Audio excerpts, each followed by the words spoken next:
So the epilogue goes like this. What is the measure of your ambition? Would you like to weigh your life against diamonds and pearls and other markers of wealth? Or would you prefer to measure it on a speedometer in terms of the number of activities completed in a day or a month? Maybe the number of frequent flyer points you collect as you whiz through 265 days of travel every year. Perhaps you would like to assess it in terms of the happiness you gave your family, in the nurturing of 2 lovely children, and the loving care you took of your parents as they aged in front of your eyes. Will the fact that you gave up the rat race for the passion of teaching, traveling, or writing be your epitaph? At the time of the final judgment, will you rest your case of being successful on the evidence of having built a fine organization, or a boutique firm from scratch, or the number of close and lasting friendships you had? To every one of us is given the choice of what scale we want to gauge our life against, and then decide how well we performed on it.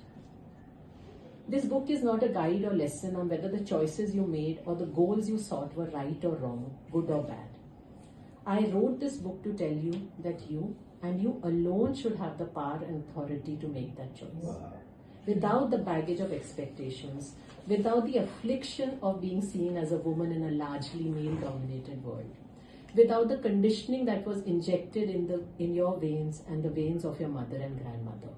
Only you should decide who you are and what you want to become.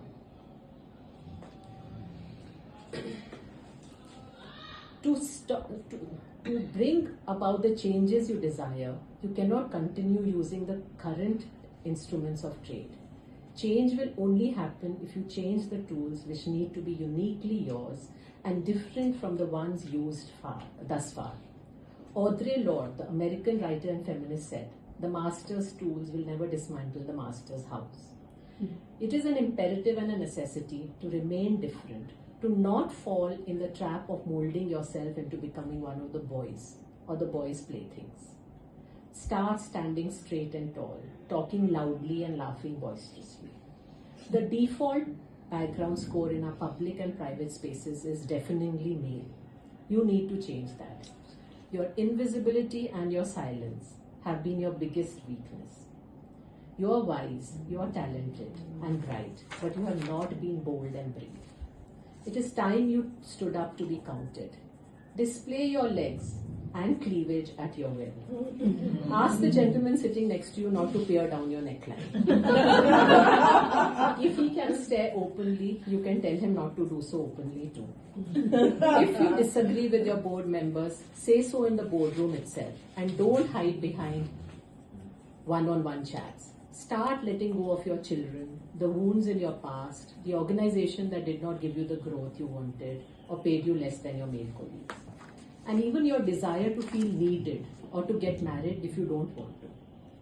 You have the entire universe inside you. So why do you allow yourself to be condensed or minimized into a microcosm? As you practice, so will you become.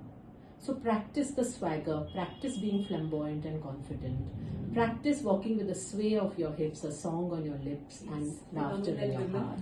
Yes. Practice, practice, practice this, henceforth and more. And as you reclaim your true position on this planet, remember you're giving strength to other women too. When they watch you, they will learn. And when they learn, they will grow.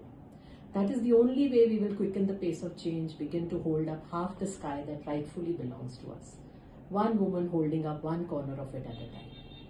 The sisterhood coming together in a shared culture of kindness, nurturing and support is the only way to dismantle the existing patriarchal norms, and you cannot let your community down by remaining a passive bystander. When you unleash the leader in you, I hope this book and the points I'm leaving with you to reflect on will help you maximize your real potential in its highest and truest form, and give you all that your heart desires in whichever form or shape you have chosen to bring those yearnings alive. From one sister to another, may the force be with you. Wow. How lovely.